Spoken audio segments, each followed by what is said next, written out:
In this video, we will discuss binocular indirect ophthalmoscopy. We will cover its principle, lenses used, examination technique, and important clinical applications with exam relevant points. Binocular indirect ophthalmoscopy uses a head-mounted illumination system along with a condensing lens held in front of the patient's eye. It gives a wide field, three-dimensional view of the fundus, making it ideal for peripheral retinal examination. The principle of binocular indirect ophthalmoscopy involves formation of a real image by a high-power convex lens. The image is inverted and laterally reversed and is viewed binocularly, which gives depth perception. The image seen in binocular indirect ophthalmoscopy is real, inverted, and laterally reversed. Although magnification is less than direct ophthalmoscopy, the field of view is much wider and stereopsis is an important advantage. Different condensing lenses are used in binocular indirect ophthalmoscopy. The commonly used lenses are 20 diopter, 28 diopter, and 40 diopter lenses. As the diopter power increases, the field of view increases while magnification decreases.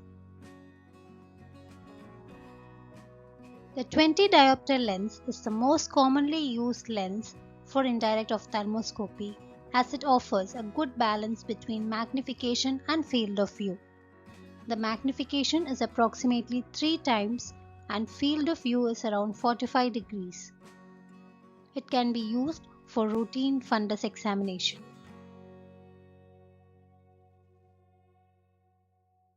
The 28 diopter lens provides a wider field and shorter working distance and is particularly useful in patients with small pupils.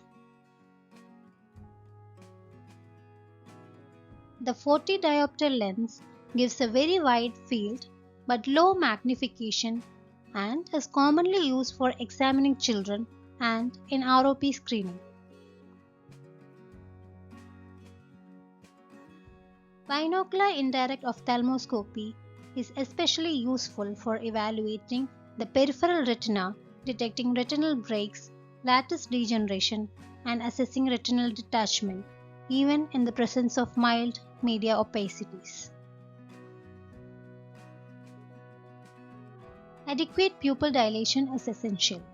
The patient can be examined in sitting or supine position, and fixation is directed to visualize different retinal areas.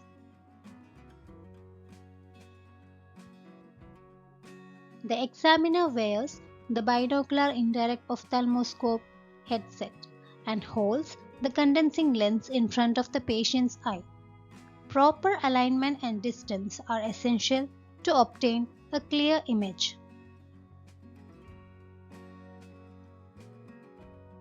For peripheral retinal examination, the patient's gaze is directed opposite to the area of interest. Scleral indentation may be used to visualize the extreme periphery. Scleral indentation is an important adjunct to indirect ophthalmoscopy and helps in identifying peripheral retinal breaks, especially in retinal detachment cases. It is performed with indenter or cotton-tipped applicator. It requires experience to avoid patient discomfort. The main advantages of indirect ophthalmoscopy include a wide field of view, stereoscopic vision, and excellent peripheral retinal visualization. It is also useful in media opacities. Limitations include lower magnification and an inverted image. It requires skill and practice and is not ideal for fine macular details. Fine macular details are better examined with slit lamp biomicroscopy. Compared to direct ophthalmoscopy, indirect ophthalmoscopy offers a wider field and stereopsis but at the cost of magnification.